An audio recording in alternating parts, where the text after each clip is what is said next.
Bum bum bum bum bum bum bum. Bum bum bum bum bum bum. Bum bum bum bum bum. Bum bum bum. Hey everybody, come on in. It's time for your twice daily dose of coffee with Scott Adams and the simultaneous sip. And if you would like to enjoy this simultaneous sip, perhaps you need a cup or a mug or a glass, a tankard, chalice or stein, a canteen, jug or flask, a vessel of any kind. Fill it with your favorite liquid. I like coffee. And join me now for the unparalleled pleasure of the dopamine of the day, the thing that makes everything better, including the coronavirus. That's right, including that. It's a simultaneous sip. Go. Ooh, yeah. Better every moment. All right. China is apparently keeping open their wet markets, the places where they torture animals to death and then eat them or something. I don't know exactly what they're doing there. But here's my proposition for the world. We should never open up travel to China so long as they have their wet markets open. Now, what would that cause them to do? Well, they might close the wet markets so that they could have travel again with the United States. Or they could admit that the virus didn't come from the wet market if they want to keep them open. So I think we should just make it not personal. Nothing personal about this China. No insult intended. But as long as your wet markets are open, we're never going to have flights between the United States and China. Never. Now, at some point in the near future, we're going to have the debate about reopening travel. It might be a month from now, I don't know. But let me tell you where I'm going to come out on this. If the wet markets are still open, I'm going to go nuts if we open up travel. I don't think I'll do anything else except complain about that. So, are you with me? We can't open up travel to China while they keep the wet market open. That's a level of irresponsibility that takes them out of first world contention. I mean, there's a certain set of behaviors that are just necessary to be part of the civilized world. And that's not it. That's just not it. So let's agree that no travel to China ever, for the rest of time until they close the wet markets. Now you might say to yourself, will that work? Could we put pressure on China that way? And allow me to tell a story from years ago. This story won't tell you much about China, but I was reminded of it and it was funny. And it goes like this. A million years ago, when I was young and I worked in the corporate environment at the phone company, I was in a cubicle environment, and this is so long ago that smoking was allowed indoors. So I would be surrounded by people smoking cigarettes indoors. And, I've got mild asthma, and it was just horrible. Like, it just smelled, and it was unpleasant. I couldn't work with that smell. But of course, it was legal at the time. So I would talk to my boss, and my boss would say, what can I do? It's legal. It's allowed. What can I do? So that situation persisted for a while. And keep in mind that this was before I started Dilbert. I was just a guy in a cubicle. And it's important for the historical, value of the story, you have to know that this was way before I was known for being persuasive. That's important to the story.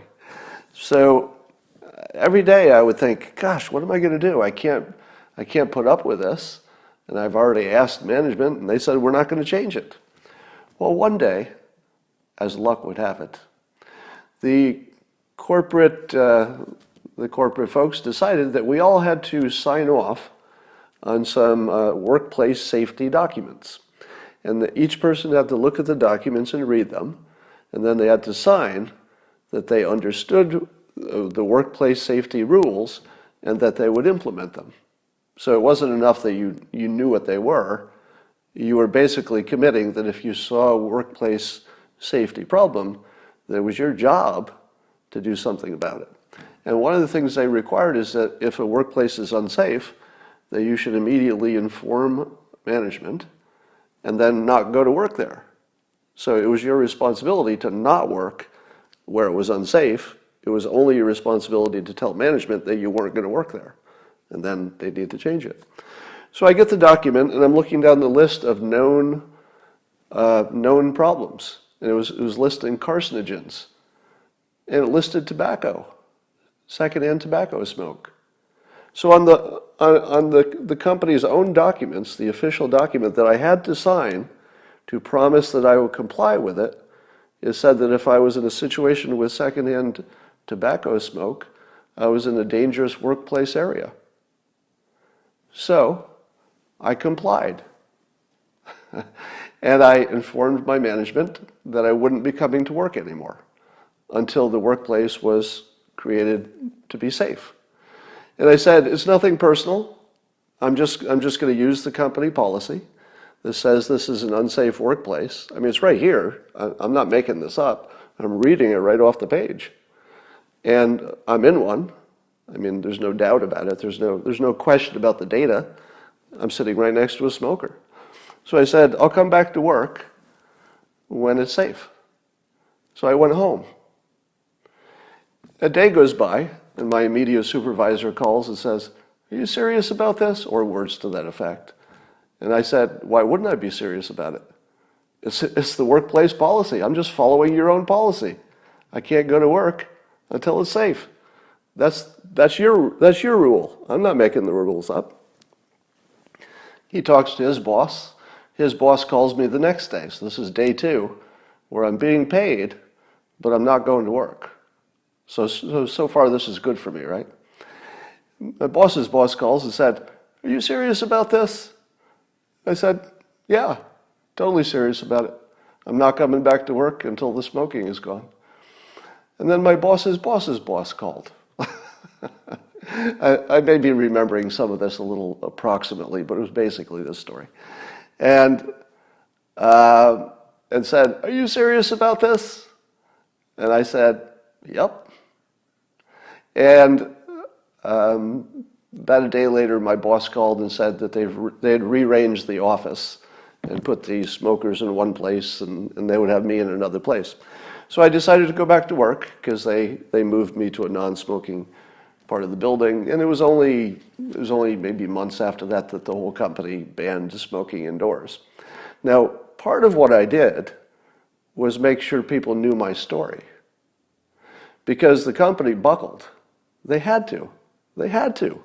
What were they going to do? It was their own policy. It was in writing, and they just gave it to me and forced me to sign it at the risk of being fired if I didn't sign it. Now, what would happen after I told all the people in my office that they could just go home and get paid, and they didn't have any chance of getting fired? Well, that was the end of smoking at Pacific Bell. So my point is that we can certainly tell China that we're not going to open up travel until their wet markets are closed. We could do that, because you have to make sure that they know you're not bluffing. It's all about knowing you're not bluffing. And let me tell you, I was willing to get fired.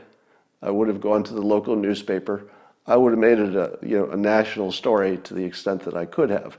So remember I told you the difference between wanting something and deciding? This is a perfect anecdote for that.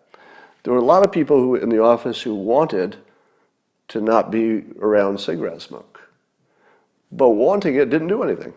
They could talk about it, they could ask for it, but they were just sort of wanting it.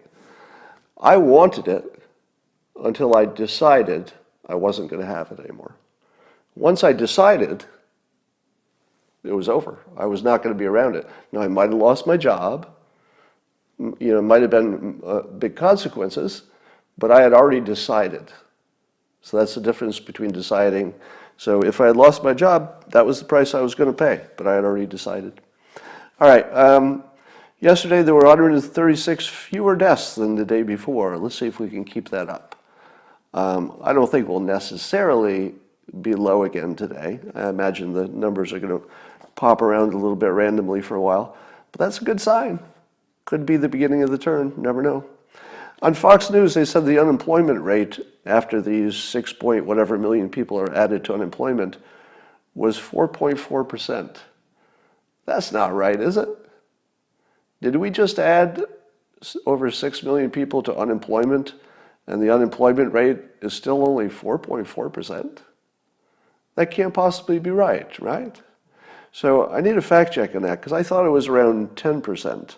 Because if it's only 4.4%, I'm not sure we have a problem, right? But if it's 10%, it's a pretty serious problem. So let's fact check that. That can't possibly be right, that it's 4.4%. And maybe the problem is that it's just going to keep getting higher, so maybe I shouldn't be too happy about that if it's true. Here's, my complaints about why the task force does not give us good reporting on ventilators and masks and PPE. And I dug into it a little bit, and it turns out that one of the problems is that the hospitals either can't tell you or won't tell you, or they're hoarding or they're lying. So what do you do when you need to make decisions about what to do about ventilators and supply and all that, but all the information is bad? It's just bad data because people are lying, they don't know, they're hoarding, so everything you're getting is bad. Here's what I would suggest. I believe that you could estimate these things even without the hospitals, because you could take some averages. For example, you could say, how many people does our model say will go into the hospital? Now, I think the model gives you a range, right? The model says it'll increase this much in New York City. That should tell you how many new patients you got. Now, you know that if you get 100 patients, I don't know, maybe 2 or 3 of them will end up on ventilators, whatever the number is. So you should be able to estimate, if you know how many people are going to come in, you know what percentage of them are going to be on ventilators, and you know how many ventilators you have, you kind of have enough. Now, in any given hospital, you might be way off. But if you were to sum them up, your mistakes they might average out. So you get closer to a good number when you average out the peculiarities. But at the very least, it would give you a directional number. Now, some have said if they can add an adapter to double the number of people on a ventilator, and those are big variables that could change everything, and we don't know how that plays out. But let's have a number without that, just a raw ventilator number. Could the Defense Procurement Act, the DPA, could the president say to all the hospitals, I'm the president, it's an emergency, and under the Defense Act, I order all the hospitals to give me these 3 pieces of data by the end of the day. And maybe it's just an email address or whatever it is. And just say, by the end of today, you tell me how many ventilators you got, how many are in use, and whatever data around that would be also useful. Could the president force that to be done in 24 hours? I think so. Would all the hospitals give him accurate information? Would some sandbag? Yeah, of course, because it's human beings involved. But you'd get in the ballpark. Wouldn't you like to know if we're 60% of the way? And let's say you're wrong about that. It's not 60% of the way. It turns out to be 50 or 70. That's pretty far off, right? Well, not really. For decision making, it tells you have to go as hard as you can. Because whether we have 50% enough or 70% enough, it's not even close to enough. But if it's 90% enough, maybe you say, all right, put a little energy into something else because we're pretty close on that. So we need these numbers. It's not a joke anymore. We have to say the task force is incompetent if they can't give us these numbers by today, I would say. I mean, they're already incompetent for not doing it yesterday. And I'm not going to grade easy on this. I've got my compliments for things the president has done. I think his decision-making has actually been quite good. If you were to look at, what you knew at the time, and then what decision you made, I think history is going to say his decision-making is quite good. But there's something preventing the number crunchers, or whoever's job it is, from giving the public useful information on these PPE and ventilators. And that just needs to be fixed. I can estimate it for you. I mean, I could do it. It wouldn't, and I could get within a range or, a field where it would be useful information. It's not that hard. One of the things we're seeing here is that people are really bad at math, and it makes a difference in how you, and science as well, I suppose, and it makes a difference in how you see the whole situation. If you don't know anything about math or economics, you can be sort of blinded to the tricks people are playing. And let me give you an example. In the New York Times, they've got a story that says there are 2,200 ventilators left in New York State, and they expect to need 350 per day. And so they just took the 2,200 that they have available, and they said, all right, how many does 350 go into that? And it's about 6 days. So they said, well, we got about a 6 days supply. What's wrong with that calculation? Anybody? Mueller? The answer is, it doesn't calculate people coming off ventilators. Because you don't use the ventilator and throw it away. People are coming on and coming off. So if the number was, and it's not, but let's say the number was they get off ventilators in 3 days, well, that completely changes how many days of ventilators you have.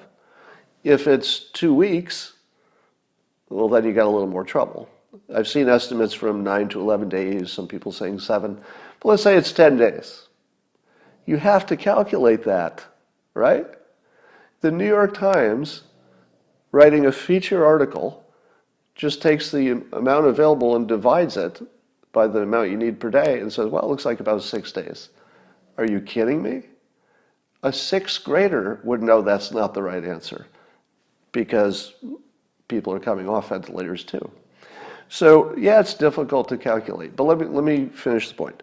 So by way of background, for years my corporate job was estimating and predicting and calculating things in the financial world and the technical world. So that's all I did all day. How accurate were my predictions? Not very, because it turns out that predicting the future's kind of hard to predict the future. So, but were my predictions useful just the same? And the answer is yes. So if you don't understand this point, you're going to be very confused about what you see about numbers and decisions and stuff. Here's the point. Accuracy is not what you're shooting for. It'd be great if you could have it, but you can't be accurate about the future. That's not a thing. You can only predict and hope you're accurate. That's the best you can do. But it still tells you what to do and what not to do, even in its inaccurate form. And I'll just keep using this example. If you had a very inaccurate number, but it told you that we were somewhere between 0 and 30% of the number of ventilators we needed, that would tell you to do a major push to make more ventilators, even though your number is grossly, approximate. Likewise, if it was more like over 90%, you would make a different decision about where to put your resources. So you don't have to be that accurate. And the other thing is that people who are good at this can pretty quickly work through reasonable estimates. Okay, so for example, I'll give you an example from my budgeting days. So I would go to each department head and I'd say, give me your budget for the coming year. And then I would take all their budget information to my boss, and the boss would look at it and say, okay, cut it by 20%. Just cut everybody by 20%. Now, you think that's stupid, right? Because all the department heads told you what they needed. So if you cut it by 20%, they can't do their jobs, right? Well, here's where experience comes in. Because what I knew, and what my boss knew every time, is that the department managers would be padding their estimates. So they'd have too much because they don't want to have too little. And we know, because human nature is human nature, that the department heads are not so dumb that they're going to double asking what they asked for last year unless they had some good reason. So you know they're not going to like cheat by doubling it, because human nature, it would be too obvious, etc. You know they're not going to just increase it by 10%, because they're going to try to get a little more than that. So human nature is they're going to pick a number to pad it by that they think they can get away with, the biggest number they think they have a chance of getting away with, and big enough that if it got reduced a little bit, they'd still be okay. What is that number? Well, let me tell you from experience. It's usually around 20%. If you were to just randomly, survey a bunch of people in that position and say, all right, how much do you think you're going to pad it? You'd probably find that on average, people would pad it about 20%. Now, do I know that? Do I have data for that? No, not at all. It's basically just something an experienced person would know automatically, because you just see it and you see it and you see it until it's just obvious that that's what's happening. So likewise, with this ventilator situation, if you told me, tell me how many the hospital says they have, I would probably in my mind say, well, that's probably the least number they have. they might have padded that a little bit because they don't want to run out. So in this case, they would pad it low. In other words, they tell you they had fewer ventilators than they really have. Once you sum up all those numbers, a good estimator would say, if we take their numbers at face value, it looks like this. But common sense says they may have padded it a little bit, and then you might figure that in. All right. Now, because it's life and death, you wouldn't want to try to cut it too close to the edge. You're still going to want to have more ventilators, not less. But these approximate numbers do give you some sense of what you should be doing. According to Josh Rogan tweet, scientists don't rule out that an accident at a research lab in Wuhan might have spread the deadly bat virus. So I don't believe that there are any serious people saying that it looks like it was intentional, which is different from saying it's engineered. So the virus could be engineered and it could be natural, but nobody's saying that China would be dumb enough to say, oh, this is a good idea, let's release this in our own country. So I don't think anybody thinks that happened, at least the people who are experts at this sort of thing. But it's still out there. And now that of course plays into the wet market question. If we know that other viruses came from the wet market, you still have to close it. So independent of whether this one came from the wet market or it didn't, you still have to close the wet markets. That just has to be done. There's another French study about the hydroxychloroquine, which is less good. So most of you heard that one study from France that looked like the hydroxychloroquine with azithromycin and zinc was really effective in keeping people off of ventilators. But another study where they only gave it to people who were in bad shape showed that it did not reduce the virus. And that suggested to the researcher who did it that it probably doesn't work at all. Because if it worked even a little bit, you would see it even with the sickest patients. So in other words, it would make sense that it helps the less sick people a lot, but you should still see a big effect, even if it doesn't save their lives. You should see the virus go down on the more sick people, and that they were the limit of the study was limited to sick people. But here's the thing: I'm not a doctor, but isn't there something wrong with this? If what he was basing this on was measuring the virus load, because my understanding, and here's where I get into trouble, Dr. Drew, if you're going to watch this, send me a message later and tell me how completely wrong I am. So everybody with this warning, I don't know what I'm talking about. So you get that, right? I'm going to talk about some medical stuff and I don't know what I'm talking about. So put that caveat in your head. My understanding of why this coronavirus thing was killing people is not because there was a lot of virus, but rather there was something about some people's lungs and their condition and maybe their ACE2 receptors or something about their lungs that would cause cause your own body to go into some kind of a storm that basically it would be your defense mechanisms going haywire that is the thing that kills you. Now, my understanding is that the hydroxychloroquine is supposed to reduce the risk of your own immune system going nuts. Now, here's the part I need to fact check on. Is the assumption of why the hydroxychloroquine works that it reduces virus? Because I didn't think that was the assumption. I thought the assumption of why it worked is that it reduces the reaction of your body as opposed to how much virus there is. So if this researcher said, well, I don't think the hydroxychloroquine works because we didn't see it reduce the virus, but he was already working with people who maybe were too far gone, does that tell you anything? And so my question is, yeah, that's the word I was looking for. It's cytokine, Cytokine,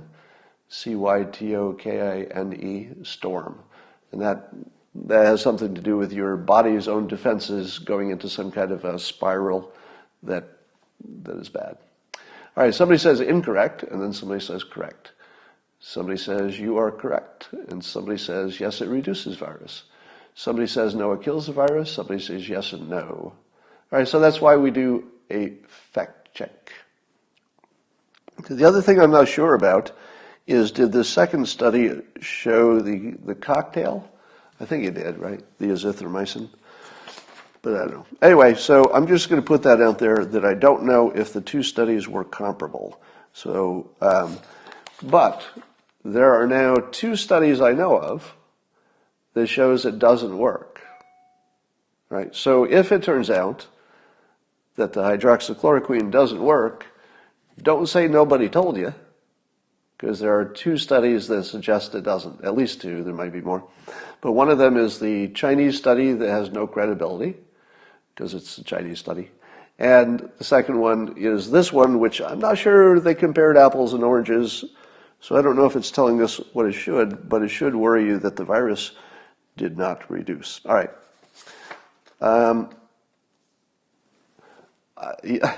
I was already worried about the following thing happening, and it already happened today. Like, there's some things you can just predict about human nature. Humans are just, sometimes we're awesome, but sometimes we're just terrible. And here's the prediction I made about human nature.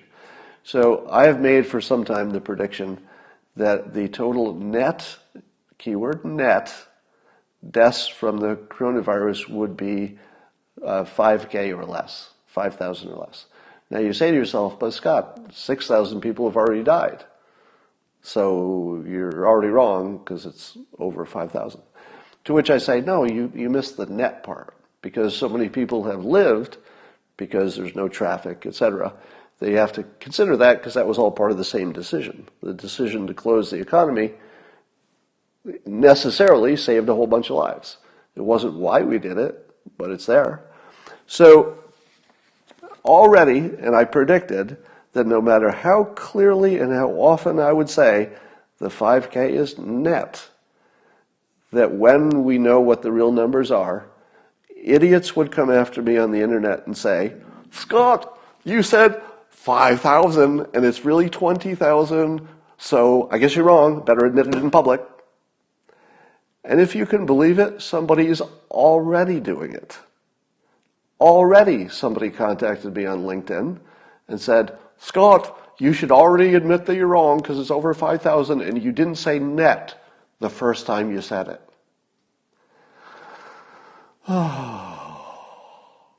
Why do people like that exist?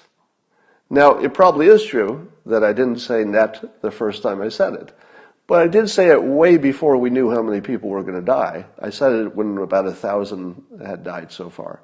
And it should be obvious that it's net, because it shouldn't be anything else. The only thing that matters is the net. That's the whole point. We're trying to net save people. That's all we're doing, right? So of course it's the net. I shouldn't have to say it, but already. So, I blocked, so I'm going to block everybody who does that. So I want to give you a warning. There will be people come in here who say, you said 5,000, so you're wrong. It goes against your permanent record. And I'm just going to block you for being stupid, okay? So just know that that's going to happen. All right. Um, so we learned yesterday that the Florida emergency management officials said that 3M was selling masks to other countries because they were showing up with cash or they were ahead of us in the line. Then some people are saying, well, you have to let people sell across borders because if everybody did that, then we might have less supply because we wouldn't be able to get it from other countries. I don't know if any of that's true. But let me say this. I don't judge this kind of mistake, and that has to be judged as a mistake by the government. I don't judge this as a mistake because as soon as they found out about it, they stopped it. So this is a case of things working correctly. Now, you would like that we would have anticipated this from day one, that somebody should have said on day one, here's the law, under the Emergency Act or whatever act or executive order or whatever we need to do. You can't sell it to foreign countries because we need it here. But I don't know if anybody thought of that, did they? I don't believe anybody had it on the top of their mind that that was even a risk, or it was a hole that needed to be plugged. But apparently as soon as the president heard about it, within 60 seconds, he said, go plug that hole, and then they did. So I think this is exactly the kind of mistake that you should judge generously. Because we're in an emergency, it's fog of war, we're probably going to make all kinds of mistakes, but if we're correcting them as soon as we make them, that's really as good as you can do. So I'm not going to criticize the president or the task force for that, whereas the not giving us good numbers about the PPE and ventilators, they've had plenty of time. I'm definitely criticizing them for that. How do you make decisions when you have incomplete data and you don't trust your data? That's the situation we're in. And I'll give you some hints. One way is that you can make decisions you can reverse. So if you don't know what you should do because the data is so fuzzy, do something that you can reverse if it doesn't work out. So that's rule number one. Next thing you want to do is things you can test, which is the same as reversing it if it doesn't work out. You need to be able to know it's not working. And then beyond that, you make decisions with the best expected value, which is you say, well, there's a 10% chance of this happening and costing me $1,000, so I will value that at 10% times $1,000 or $100. That's an expected value calculation. You don't need to know all the math. But there are ways to estimate things when you don't, and there are ways to make decisions when all your data is bad. One of the things you keep hearing from our experts is that our national strategy is to use data to make decisions. But am I wrong that all of our data has been wrong so far? I feel like all of our data is just bad. So what does it mean to make data-based decisions when all of your data is bad and you know it? Well, we're not really making data-based decisions. We're not making decisions based on data. That's sort of just something politicians say so you feel better about it. They would make decisions based on data. They want to. They just don't have any. They don't have the right kind of data that they can rely on. So I don't know what it means to make decisions on data when you don't have good data. All right, but we can still make decisions. Are you having the same head-shaking experience I am as you watch expert after expert get on television and and give interviews in which the experts are now saying, "Oh yeah, masks are a good idea." Obviously. Oh, obviously, masks are a good idea. And wasn't it just a few weeks ago that only the idiots who had no expertise were saying, obviously masks are a good idea. Why are you lying to us like this? And now the experts are acting like they knew it all along. It's bugging me. It's kind of bugging me to watch the experts act as though it's just common sense. Of course. I mean, if the virus is spread by things coming out of your mouth, and especially some of them might be non-symptomatic, why wouldn't you want to cover that source of virus? It's really bugging me, but I'm glad that they're coming around to the right answer. And where were you a month ago is my question for those experts. Let's see. I saw two people make the same suggestion today, and I would like to promote that idea. Dana Perino and Jake Novak, who separately made the same kind of observation that we need some kind of a task force or somebody in charge of the go back to work decision. Because it's not just yes, no, right? The decision to go back to work is probably going to get really complicated and, and again, it'll be hard to have the right data. But here's how I would do it. So I agree with Dana Perino and Jake Novak, two of the smarter people who observe the world, just in general. They're usually on the right side of stuff if you follow them. But here are the factors that I think we should put into it. So first of all, I would take this as a stake in the sand. I would say if you were going to send people back to work, we should not kid ourselves that it'll be 100% safe, because obviously it's not.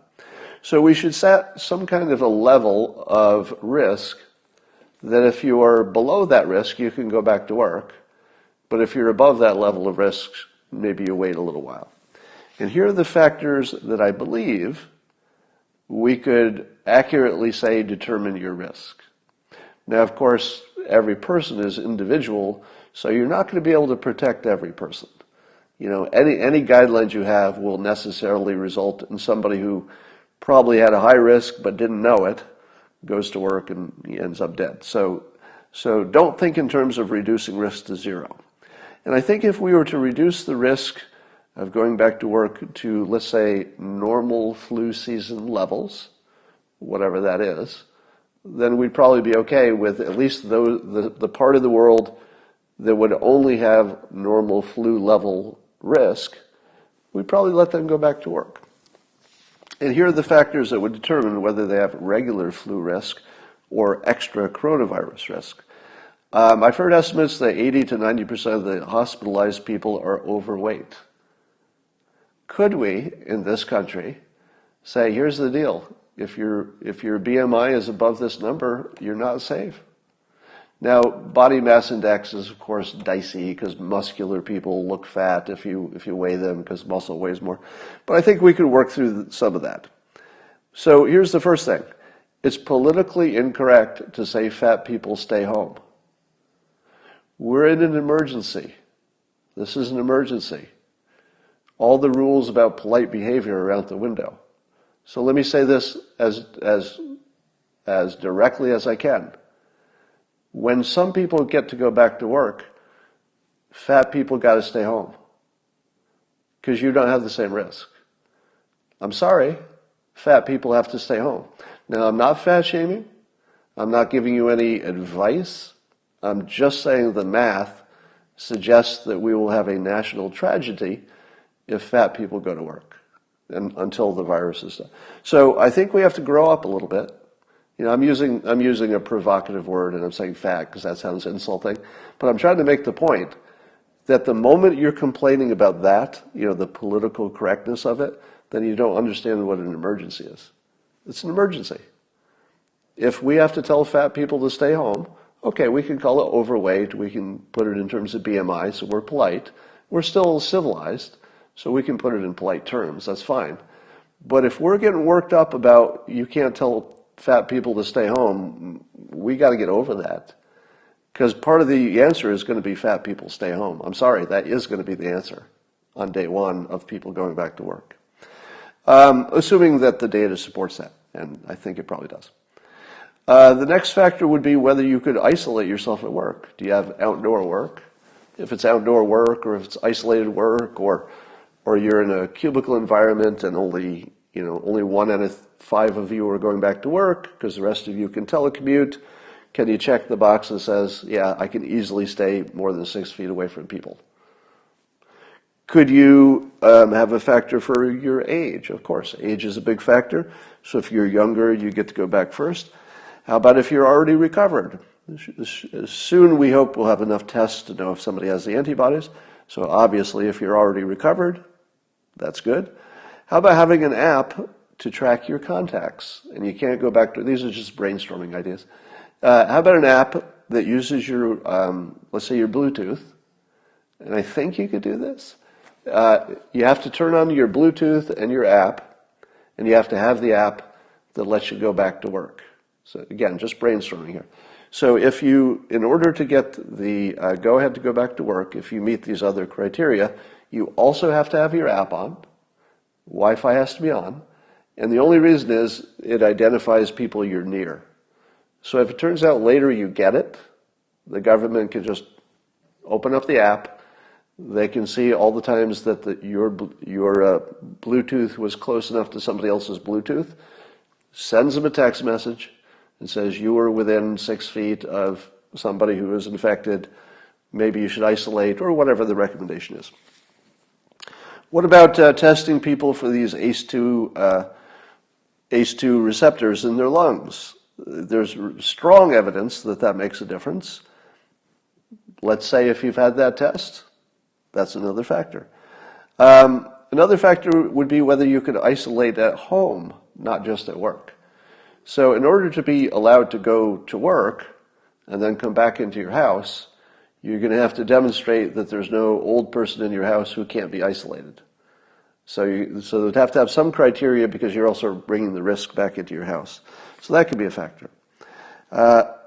Could we take all the old people who live with young people and put those old people in hotels for a few months? Because there's a whole bunch of hotels that are available, right? Could you say, yes, this household needs their breadwinner, let's say, to go to work, or breadwinners, but you can't allow it if grandma's still in the house and it's there's just too many people in the house. So maybe grandma goes to stay at the Fairmont because there are no regular guests there anyway, and she just gets a better isolation situation. So maybe that's a possibility. How about you have to report every day, could be also on this same app I was talking about, whether today you have your sense of smell and taste. Because apparently the Google searches for losing my sense of smell go through the roof in places where there are hotspots, because that seems to be a risk. You lose your sense of taste and smell. And maybe take your temperature every day. So maybe a requirement to go back to work is you have to have any one of the reliable testing devices. Maybe it's queued into your app so it feeds it in automatically. I don't know if that's necessary, or maybe you enter it. But you have to enter your actual temperature every day. Now, would anybody lie about that? Maybe they've got a little fever, or they didn't check it today. Would they lie about it and say, no, I need to go to work, so I'm not going to say I have a little fever? They might. But remember, this is not a 100% safety situation. This is reducing the risk to maybe normal flu levels. So here is my second suggestion. As we've watched the performance of the task force, do you have confidence that the task force in its current composition would be able to come up with a checklist the way that I just described it, that would accurately let you check off the boxes that applied and then score yourself and say, okay, looks like I can go back to work. But then maybe you have to print it out in case a police officer asks you. You might have to show it to him. Say, yeah, here's my checklist. You can see I'm qualified to go back to work. I don't think the task force is qualified to do this, because what we've seen so far does not suggest the level of competence that would be required to do the calculation of when to go back to work. Am I wrong about that? Has the task force shown the minimum level of competence to calculate what I said needs to be complemented? I don't think so. I don't even think close. Because remember, they were wrong on masks. They still can't tell us how much PPE we need. I mean, these are pretty basic things. So I would say that the task force, it's unlikely that they'll ever have the capability to do this as well as it should be done. So what do? I think the public has to do it. Now, that means that lots of people trying it, and maybe somebody does it well and that one wins. But I think the public is going to have to come up with a checklist. Maybe it's somebody building a website that lets you do it, or an app. The website's faster. Maybe it's just somebody publishes an article that says this is the way I would do it. But I don't think it would be a good idea, in fact, it would be a terrible idea, to just assume that the task force will come up with an idea as good as the one I just described, or better. I don't think you can count on that, because nothing they've done so far suggests that level of competence. Somebody says Mark Cuban and you should run this. Well, we both got a lot going on, but yeah, Mark Cuban is really stepped up. So I could not say enough good things about his level of patriotic leadership that he's showing here. So that's my suggestion, is that we, the public, if you think you could take a stab at this, even if it needed to be refined, take a stab at it, because I think the government needs your help. And I'll even go further and suggest, what would you call this? What is it you call it when you don't comply with the government? There's a word for that, some kind of protest. But we could easily get to the point where the people decide to go back to work before the government says yes. We could easily decide as a public that we're just going to go back to work and overwhelm the system. So, for example, if one person decides to go back to work against the recommendations, the police go and they say you can't do that, and they stop it. But if everybody went back to work, it wouldn't be possible to enforce it, right? Or if some large number went back to work, it would just be more than the system could police. And we might get to that point. But I would say that we should not get to that point unless we, the public, have come up with some kind of a general consensus checklist that says, look, I'm not going to wait for the government to approve me. I'm going to do my own checklist. At least I did the work. I thought it through. I calculated the odds. But here's my checklist, government. It would have been good if you gave me this. But if you're not going to give me the checklist, I'm going to give it to you. So I'm going back to work. Sue me, throw me in jail. Here's why I did it. Good luck. Take that to a jury. Arrest me. Give me a jury trial. And I'm going to show the jury what I did and why I went back to work and why that risk was reasonable based on these calculations. And then I'm going to tell the jury that the government should have done that for me, but didn't. Put me in jail. Good, civil disobedience, yes. So the phrase is civil disobedience. So I think that we should be prepared for civil disobedience. But civil disobedience is keyword civil, right? I'm not talking about riots. I'm talking about intelligent civil disobedience. Civil disobedience done right is really filling in for what the government should have already done for you. I mean, that's why it's civil, right? It's civil because the government really just should have done it. And you're embarrassing them into it, basically. So I think that we could reach a point where if our government has not given us the checklist of what it takes to go back to work, we should make our own and then go back to work. Civil disobedience. Now, I'm not saying when we should do that, and we definitely shouldn't do it until, smart people are really happy that we have a checklist that makes sense. Now, probably the minimum you need to wait for is to have tests available. So I wouldn't do any civil disobedience while you don't have the right tools. But as soon as we get those tools, the ability to, say, test at home rapidly, maybe the ability to test our genetics as well, as soon as we have those tools, I don't think the government can keep us home forever. You feel me? There might be a point where we just have to overrule our government on this, but only intelligently, because then it makes sense.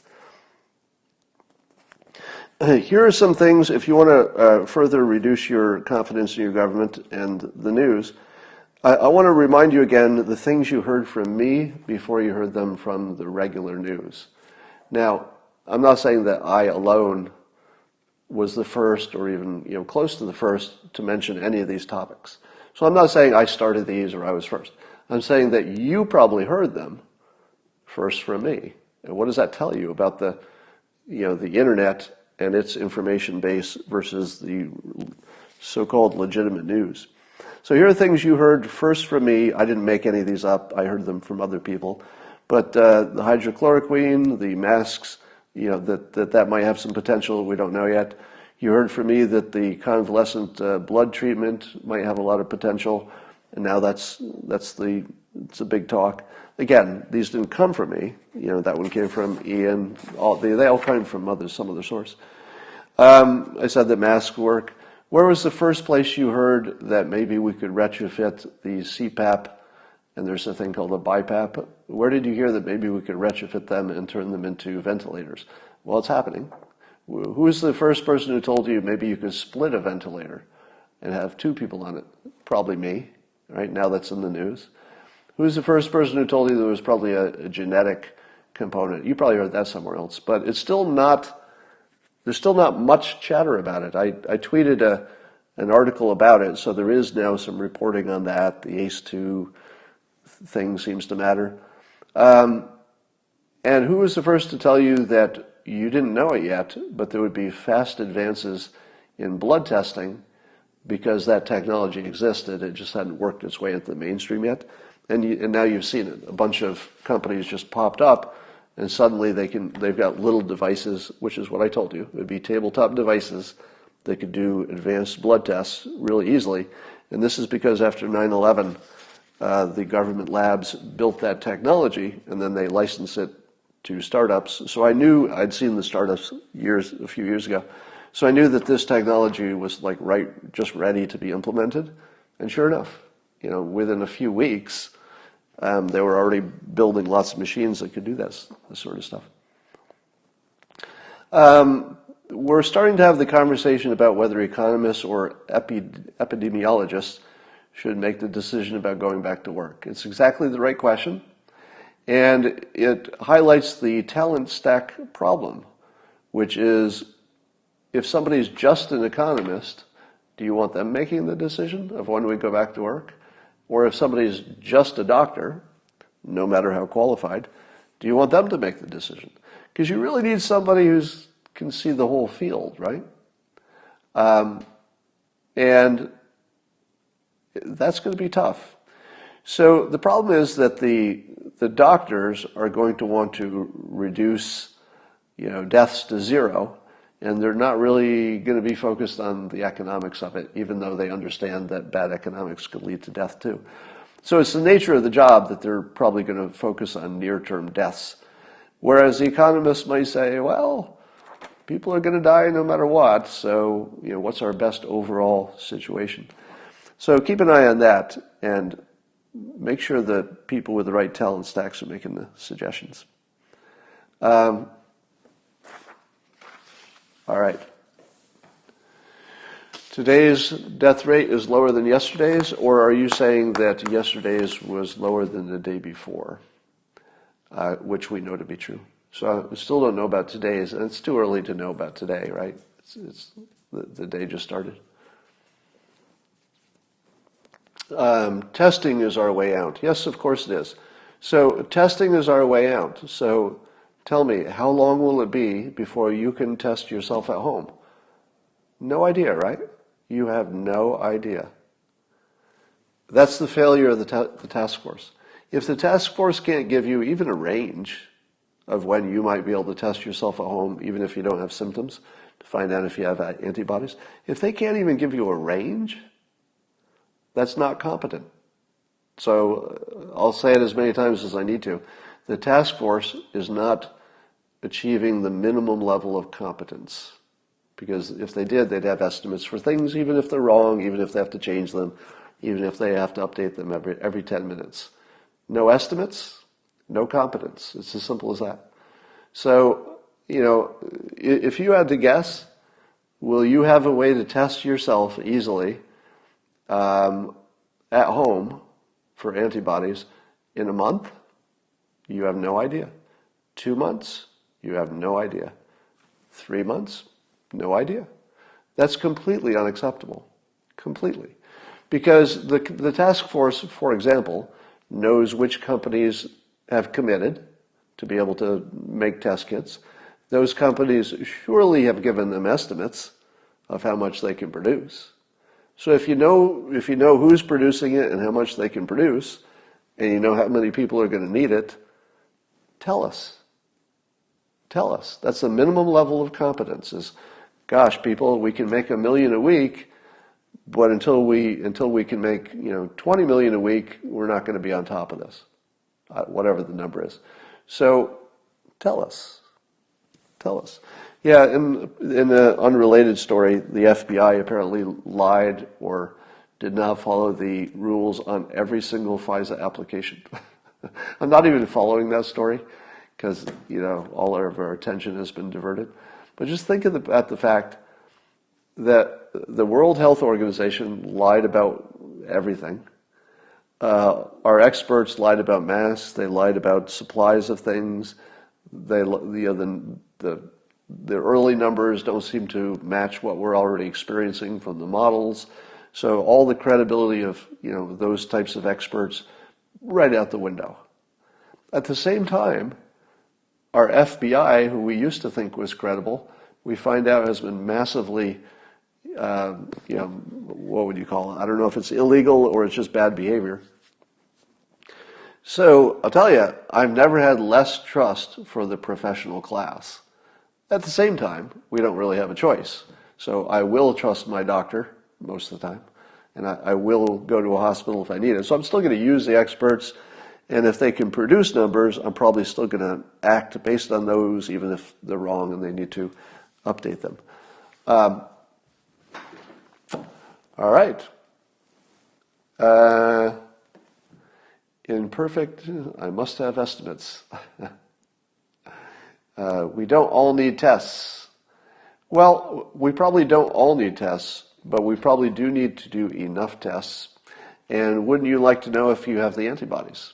So people like me who experienced some kind of really bad illness in January that I didn't have a name for, I'd like to know. I'd like to know if I already had it, because I'd be leaving the house a lot more if I had. So, yeah, I want to test to know if I have antibodies.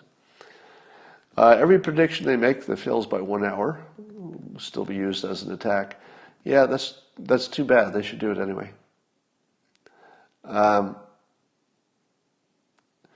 Radio Free Tom is hardest hit. I don't know what that means. We need incentives. Incentives for what? Somebody says, I don't think they're lying, they just don't know about the availability of equipment. It's a little of both. But not knowing the exact number should not stop you from estimating. You still can do it. All right. That's all I got for now, and I'll talk to you tonight, 10 p.m. Eastern, 7 p.m. Pacific. Have a good day.